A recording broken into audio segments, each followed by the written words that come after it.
J'ai été un des associés de Coyote, les avertisseurs de radar, juste avant.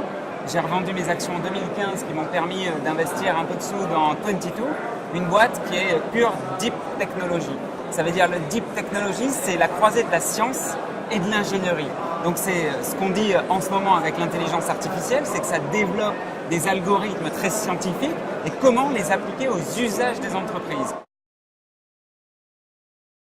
Les gens qui viennent chez nous, ils vont être sur tout un tas de problématiques et ce tas de problématiques finalement c'est aller prendre des bottes, aller sur un chantier et regarder quelle est la vraie problématique métier.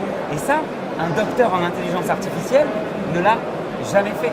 Il est toujours resté derrière son ordinateur. Donc en fait, on est en train de merger et de mixer deux mondes qui sont trop bien, c'est la science et l'exécution. Ce que j'essaie de faire, c'est développer la R&D en intelligence artificielle derrière des caméras, donc caméras existantes ou neuves, c'est pareil, et on se met juste derrière, on analyse le flux vidéo, et ce flux vidéo, en fait, on en ressort des résultats, on en ressort des décisions et des choses qui aident les usages et les métiers. Il y a un truc physique, c'est l'open space. Moi, je suis pour l'unique open space, tout le monde dans la même piscine. C'est con, mais au moins tout le monde entend tout. Et ça, on ne s'en rend pas compte, c'est magique d'avoir à disposition tout le monde. Donc ça, déjà, ça évite pas mal de problèmes. Ensuite, il y a une disposition à faire intelligente aussi, c'est que il y a des chefs de projet et il y a des facilitateurs, des facility managers. Et ces facility managers, leur rôle, c'est d'être intelligent sur la communication et sur la communication de chaque projet entre chaque personne.